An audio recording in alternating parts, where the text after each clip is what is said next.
Welcome back, folks, and thank you for joining us once again at Convicts and Cops. Today, we will bring you the criminal story of longtime Aryan Brotherhood member and current AB Federal Commissioner, T.D. Bingham, also known as the Hulk.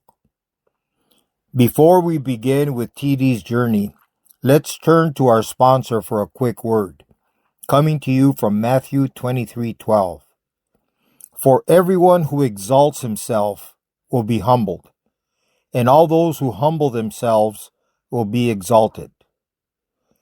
Man, all I can say is God has a way of bringing us to our knees.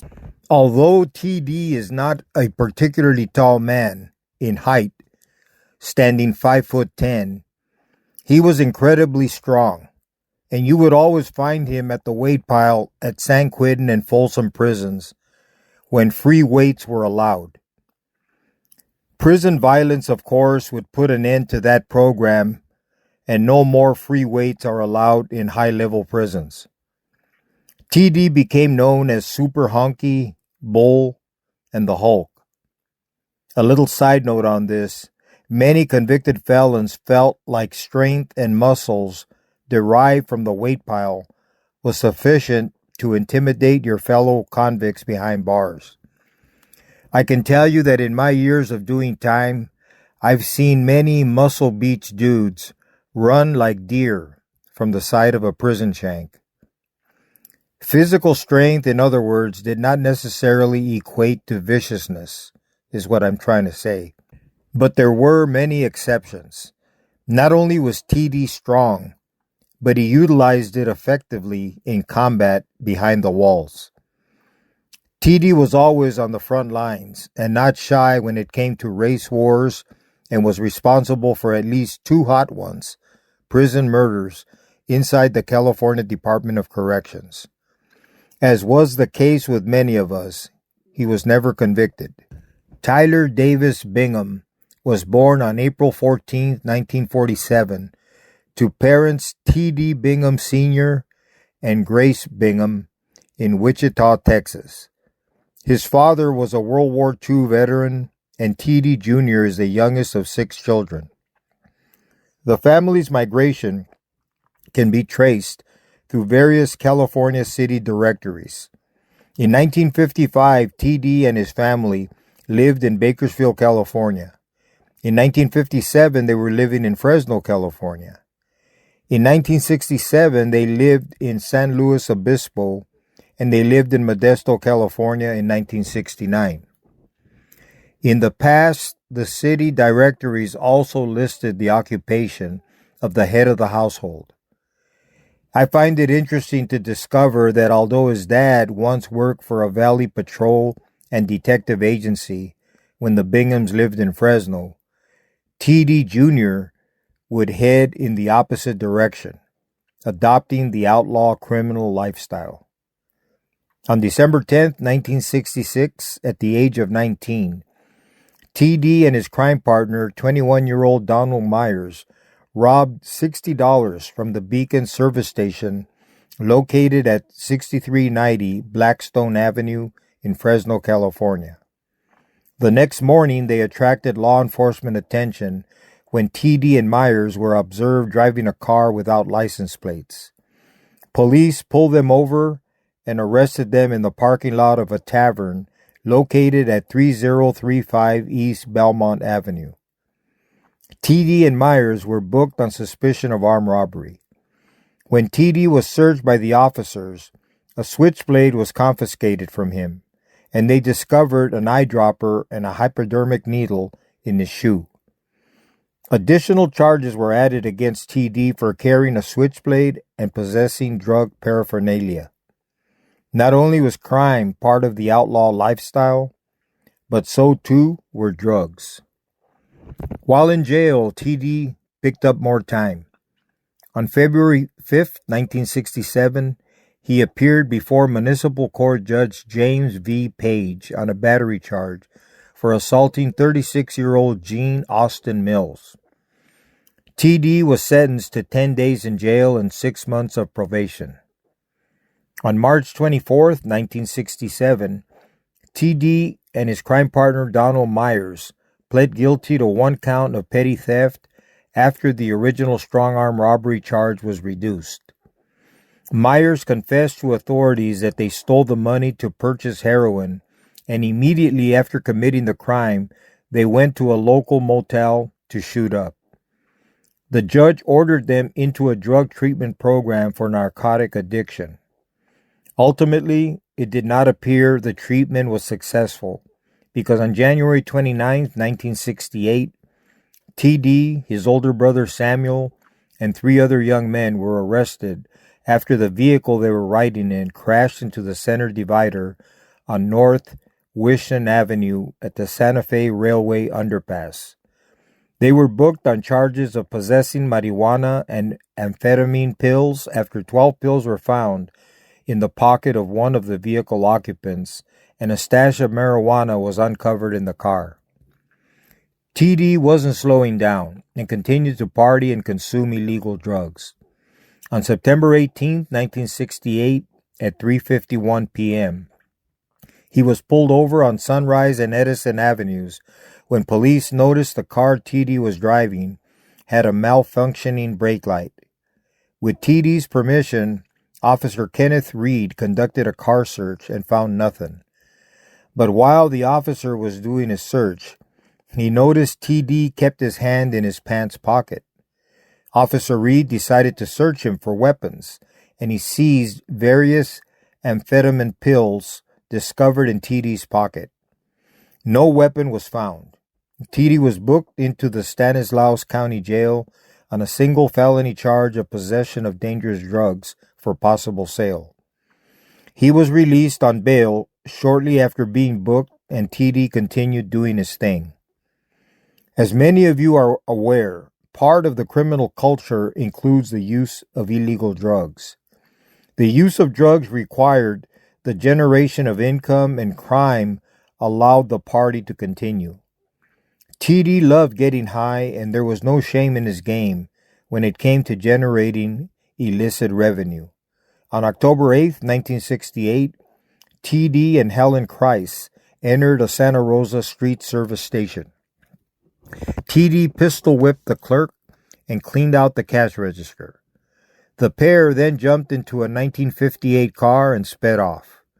Officer Gary Wild spotted the car heading south on Highway 101. He gave chase and stopped the bandits at Shell Beach with the help of other police officers. TD and his co-conspirator were booked on charges of armed robbery and assault with a deadly weapon. On November 4th, 1968, TD was convicted on both counts and committed to the California Department of Corrections to serve his sentence. By 1971, TD had joined the Aryan Brotherhood in San Quentin and wasted no time in getting involved in the madness. San Quentin is where I first met TD inside the Adjustment Center, 1971. On March 8, 1971, Mexican Mafia member Martin Queto Vargas got into a personal dispute with black convict Wayne Dennis Early. Like many of the other MM members, Queto was influenced by Mesoamerican civilizations, but he was unique because he was also inspired by Nazi culture. In the Mexican Mafia Encyclopedia, there is a picture of Queto and his sister in the visiting room. On the back of that picture, Queto wrote the following ominous inscription: Toltec Bruder and Schwester. This is German for brother and sister.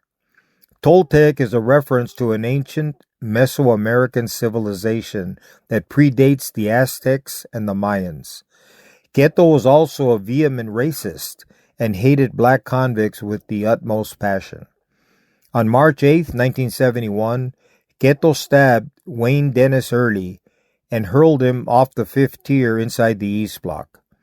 Prison officials reported that they had detained a Mexican American with Nazi leanings as a suspect in this stabbing. On the following morning, March 9, 1971, the blacks retaliated by stabbing Aryan Brotherhood member Frank Tubach and white convict Douglas R. Spencer. Their injuries were listed as minor stab wounds.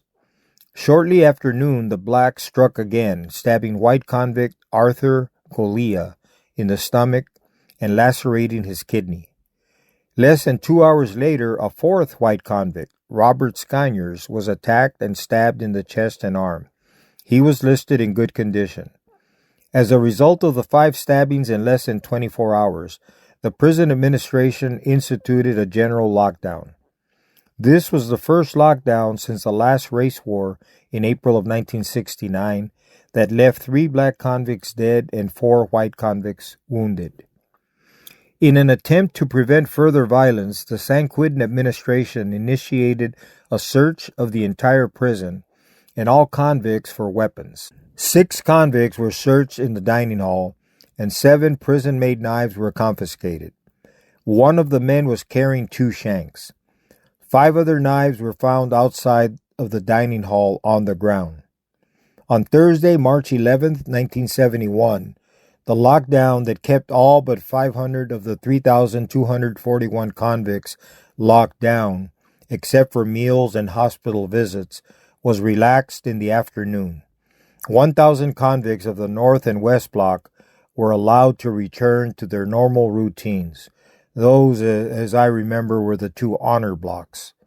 In the morning, white kitchen worker William P. Hansen was released from his East Block cell to go to work and was attacked by black convicts. He was stabbed in the neck and chest and died 90 minutes after being wounded. TD had had enough and decided to go on the offense. While convicts were returning to the East Block after the evening meal, TD attacked 2 black convicts inside the East Block on the tier above where Hansen was murdered. Black convict Melvin Jones, serving a sentence for kidnapping out of Los Angeles, was stabbed in the right wrist and hand, and his partner George McFadden, serving a sentence for first-degree murder out of Los Angeles, was stabbed 4 times in the back and once in the buttocks. TD suffered a stab wound in the right leg, and 2 foot-long knives and a blackjack were seized from the combatants. San Quentin staff transferred TD and other convicts involved in the race war to Folsom Prison to end the violence. On June the 9th, 1972, Jack Batchelder, age 38, was murdered in Folsom Prison. Batchelder, also known as Nasty Jack, was serving 6 months to 10 years out of Alameda County and had fallen from grace with his AB brothers. Nasty Jack was no fresh fish. The current sentence he was serving at the time of his death was his 4th term in CDC. The murder took place during the unlock for the evening meal. Prison officials reported Batchelder staggered out of his cell and collapsed in front of an officer. He was stabbed in the arms, neck, and chest. Investigators found a 13-inch bone crusher made from a flat steel bar. Prison investigators suspected TD and fellow AB member Bobby Moore of carrying out this murder, but no Folsom resident was crazy enough to testify, so no one was prosecuted. The photos you are viewing show TD and Bobby Moore. Bobby has often been misidentified as Barry Mills, but I can assure you this is Bobby Moore, whose identity has been verified by former brand members and institutional gang investigators. Bobby was a member of the Bluebird Gang prior to becoming one of the founding members of the Aryan Brotherhood. He and TD were very close and became even tighter after allegedly murdering Batchelder. Murder has a way of bonding men together in the concrete jungles of the California Department of Corrections that few understand. I can assure you from resembling this remark that this is a true and real phenomenon. As we continue TD's story, we will encounter Bobby a few more times alongside TD. During moments of peace, I will simply refer to these times as interludes. TD managed to put his time to good use.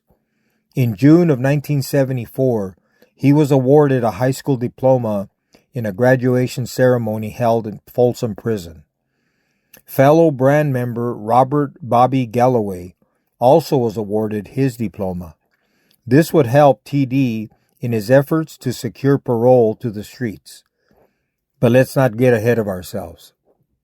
Folsom hosted a mini Olympics every Labor Day, providing convicts with the opportunity to compete in track and field, boxing, and weightlifting competitions.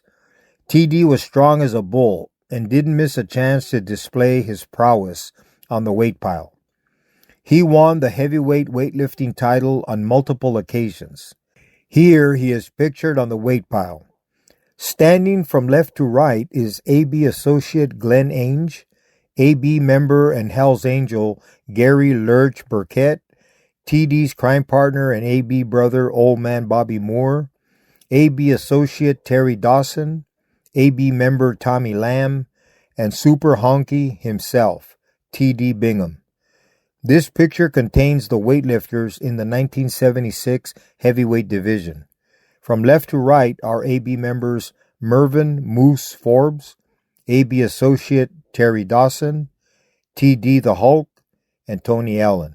If anyone doubted the veracity of the prison stories concerning TD's strength, we can confirm to you it was indeed demonstrated regularly on Labor Day weekend at Folsom Prison during this event. In 1977, TD paroled to the streets after serving over 8 years on his commitment offenses of armed robbery and assault with a deadly weapon.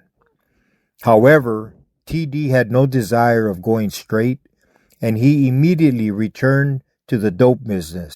Local law enforcement believed TD and his crime partner, John Kapianik, were major heroin dealers in West Contra Costa County.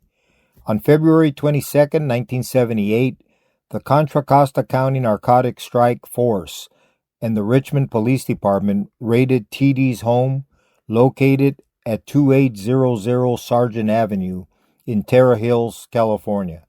Officials announced they conducted a 10-month joint investigation and made 6 purchases of heroin from TD and his crime partner, Kapianik, during the investigation. TD was already in custody in the Fresno County Jail on an unrelated charge and was now facing 1 count of sale of heroin. TD was transferred to the county jail at Martinez. On July 1, 1978, deputies observed TD sleeping by a ground floor window in his cell at the 11:10 p.m. count. At approximately 1:45 a.m., TD, Michael Squires, and Larry Miller used a hacksaw blade smuggled into the jail to cut through the bars of the third window south of the north wall on the west side of the main jail. They then forced open the outside metal grating covering the window and jumped out to their waiting getaway vehicle. The county employee working the graveyard shift repairing equipment atop the courthouse saw the men exiting the jail. Deputies searched the cell and found a hacksaw blade with a blue rag tied around one end. The getaway vehicle was traced to the home of Peggy Marks, who lived at the townhouse apartment complex located at 1101 Cary Drive in Concord. By 6 a.m., 40 law enforcement officers from the SWAT and CERT teams, police officers, county sheriff officers, and highway patrol surrounded the complex and set up a command center across the street in the parking lot of Naviet's Nursery on Monument Boulevard. They knocked on residents' doors, informing them of 3 escaped convicts in the complex, and ordered the tenants to evacuate to safety to attempt to search for the fugitives. While the evacuation was underway, officers observed TD and Squires peeking out of the window of apartment 4. At 10:15 a.m., the CERT and SWAT teams entered the apartment. TD and Squires were taken into custody with no resistance. On October 4, 1978, TD was convicted of escape in Contra Costa County Superior Court and returned to Folsom Prison. Upon TD's return, another race war was brewing between the Aryan Brotherhood and the Black Guerrilla family. In order to prevent any violence, the Folsom administration locked down the SHU and were not releasing the convicts to the yard. The AB and the BGF in Folsom's 4A Adjustment Center co-signed a letter informing prison officials that the issues between the two groups were over. Obviously, this was just a ploy to allow them out of their cells into the yard where they could handle their business. The administration fell for the banana in the tailpipe and agreed to reopen the SHU yard. SHU, of course, stands for Security Housing Unit. On May 18, 1979, 16 blacks and 11 white convicts were released into the SHU yard. The BGF and their associates confronted a gathering of Aryan Brotherhood members and their associates. An argument ensued, followed by a knife fight between the two groups. The gun tower officer fired 5 rounds from his shotgun, spraying the yard with pellets, but the rumble continued. The officer then escalated his attempts to quell the disturbance by firing 5 rounds from his rifle. 8 blacks and 1 white convict were injured by direct or ricocheting rounds or stab wounds. 3 officers were hurt physically, breaking up the battle. BGF OG Hugo Yogi Pinel was seriously wounded when he was knocked to the ground and repeatedly stabbed around the left eye and head. James Galden, the brother of Qatari Galden, was stabbed in the lung and shot in the wrist. Lawrence Justice was stabbed in the back and shot in the hip. Word was sent out to brand members on the main line to update them on the battle and advise them to get off first.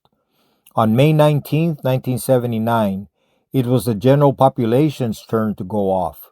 At 10 a.m., a group of whites armed with knives attacked 9 blacks waiting in the canteen line. 8 blacks and 1 white convict suffered stab wounds. Black convict Jesse Lee Harge, serving a sentence for assault with force and assault with intent to commit rape, died due to a stab wound to the heart. Live rounds were fired into the yard to break up the riot. Officers observed several white convicts running from the area and were placed in isolation pending further investigation. Suspected of being involved in the melee were TD, Robert Bobby Moore, Kenneth Wilkes, and Stephen Spider Avazian, amongst others. TD and Bobby were suspected of being the primary murder hitters who took out Jesse Harge during the riot. Because there was no eyewitness or evidence, the pair were never charged with this murder. In 1982, the brand's heavyweights gathered at Chino's Palm Hall and got down to the business of reorganizing the group. From a gang focused on race wars to an organized criminal organization, they did away with the one-man, one-vote system and formed a 9-man council. The council then created and voted in a 3-man commission. The first 3 commissioners were Robert Blinky Griffin, Wendell Blue Norris, and Robert New York Crane. Murders would now require private approval, and freelancing would cease to exist. T.D. Bingham was present for this reorganization. The following 2 pictures contain the same 6 men, but in different positions. Here again is T.D. and Bobby Moore, whose relationship dated back to T.D.'s entry into the CDC in 1969. Stephen Loser Clark from San Diego is also captured in both pictures. His murder on July 3, 1982, was the first killing sanctioned by the new commission. Loser was stabbed to death on the second tier of the Palm Hall Maximum Security Unit at 7:30 p.m. by Clifford Smith. He was pronounced dead upon arrival at the Chino Community Hospital. 2 prisoners were detained.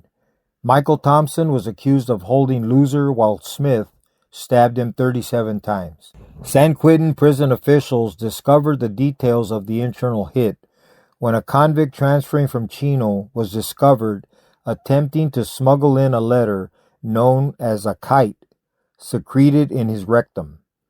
The letter was written by Blinky to fellow Commissioner Robert New York Crane, updating him of gang business and explaining the details of Loser's murder. TD is also captured in the lower left-hand corner of this picture from the same time frame. Next to him is Michael Thompson, and behind him is Curtis Price. This picture is significant because it is related to another momentous decision that was adopted as part of the AB's reorganization. This decision was a departure from the brand's previous code of conduct. The AB instituted a new policy of targeting family members when a defector from the gang couldn't be reached.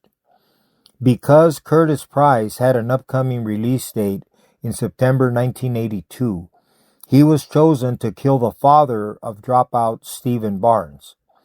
Price carried out the murder of Richard Barnes in February 1983. TD was an Aryan Brotherhood member with a lot of clout with the organization. As such, I'm sure many viewers may wonder why TD was not voted onto the 3-man commission or 9-man council. The answer is simple. TD was short to the house, meaning about to be paroled, and his brothers were likely attempting to bless him in some way. Shortly after restructuring of the brand, TD made it out to Broadway and left California for Texas, where his family was originally from. But if you thought TD was going straight, think again. On June the 6th, 1985, at about 12:05 p.m., TD walked into the Inner First Bank in Odessa, Texas, displayed a small caliber silver-colored handgun, and demanded money from the teller. Witnesses described the bandit as 5'7" to 5'11" and weighing between 150 and 170 pounds.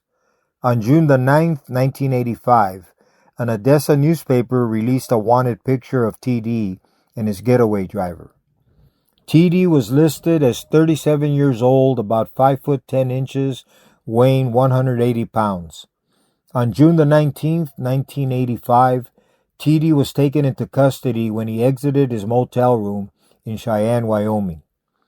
On August 20th, 1985, TD was sentenced to 20 years for bank robbery and 5 years without parole for using a firearm during the holdup.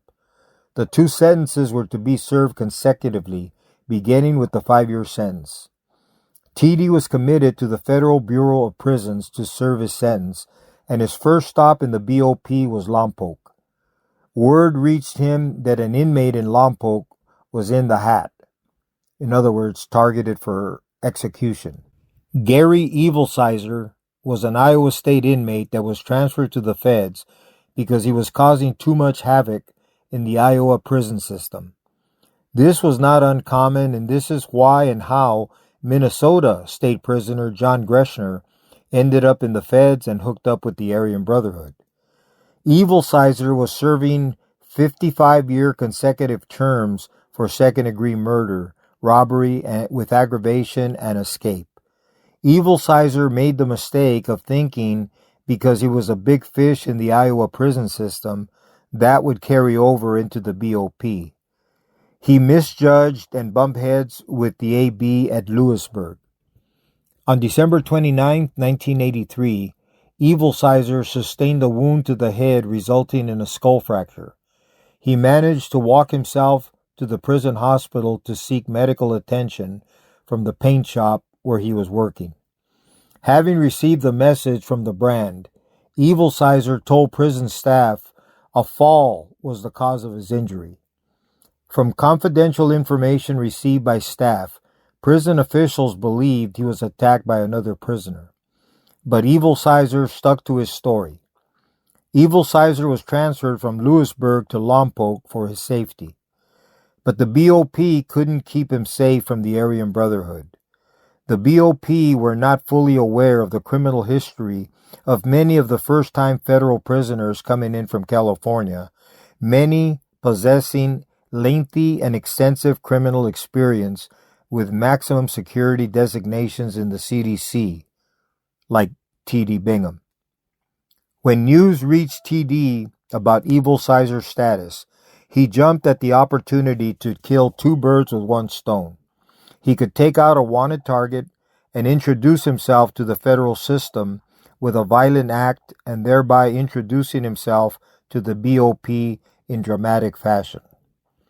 On October 23, 1985, at 6:20 a.m., during breakfast time, the living units were unlocked and convicts were programming and moving freely in the units. TD entered Evil Sizer's cell and stabbed him multiple times in the head, arm, and chest. Evil Sizer was filled with holes and left for dead in his cell. After TD made his getaway, another inmate helped Evil Sizer report the attack. A shank was recovered and TD was placed in detention pending further investigation. This earned TD a transfer to USP Marion. Federal officials believe the first federal commission consisted of Barry the Baron Mills, Thomas Terrible Tom Silverstein, and Edgar Snail Heil. When TD arrived at Marion, the BOP had already condemned Tommy Silverstein to no human contact status, and TD stepped in as a federal commissioner. He was now entering his 40s, but TD wasn't slowing down one bit. He continued being a management control problem. Institution Discipline Committee reports documented several incidents between TD and staff. For example, an incident report dated January 24, 1986, recorded an assault on a guard by TD. The assault occurred when he urinated through a screen recreation cage and hit an officer walking below. In another incident report dated February 23, 1986, it documented that TD spit in an officer's face because the officer denied TD extra time on the phone. Other relatively minor disciplinary infractions for cursing at a prison guard, refusing to follow guards' orders, were also recorded. TD and other prison gang leaders were moved to the ADX Supermax in Florence, Colorado, to be housed alongside terrorists. However, this didn't stop TD from conducting business and calling the shots for the Aryan Brotherhood. In December of 1996, at Lewisburg Prison, the DC Blacks murdered a white inmate. After this murder, Heil sent a message to David Sahakian and or Michael Big Mac McAliner in Marion Prison, informing them that there were racial issues at Lewisburg Prison and to get prepared for battle by making knives and organizing the soldiers. Dewey Lee, a prisoner traveling from Lewisburg to Marion, delivered the message. On January 2, 1997, about a dozen members of the DC Blacks attacked 6 white inmates at Marion Prison. The AB members at Marion met and decided to move on and kill whatever DC Blacks and associates they encountered. Michael Wagner, an AB member, was transferred by prison officials from Marion to the ADX Supermax, also known as the Alcatraz of the Rockies, to prevent Wagner from assaulting any DC Blacks. When he transferred, Wagner delivered a message to Barry Mills, including one that read, "There was a war at Marion." Even though Wagner was in the hole, he was able to communicate with the Baron by emptying the water in his toilet and sticking his head in the empty bowl and speaking through a system of drainage pipes that connected the two of them. This was an old trick we utilized inside the San Quentin Adjustment Center, not only for communications but also for moving contraband via the plumbing pipes from one tier to another. If there was a will, there was a way. The Baron responded he would see what's going on and work this out, and told Wagner not to make any moves until he was ordered to move. Both Mills and TD were housed at the ADX, which right there constituted 2/3 of the AB Commission. Between TD and Mary Mills, they possessed the authority to order a full-scale war against the DC Blacks. If they authorized a war, Mills planned on signaling AB members by using the phrase, "It's a baby boy." If the war were called off, then Mills would use the phrase, "It's a baby girl." In the summer of 1997, Mills wrote that he still don't know for certain yet whether the baby is a boy or a girl, but we're hoping for a girl while preparing for either. In the event of war, the AB wanted it to be nationwide so that they could kill as many as they could as quickly as they could. The Baron learned that the DC blacks at Marion had placed hits on Dave Sahakian and Michael McElhaney. He sent a message to TD via AB member Chris Risk, telling him, quote, "The Toads put a hit on Dave and Mac. The war is on. Let Louisburg know."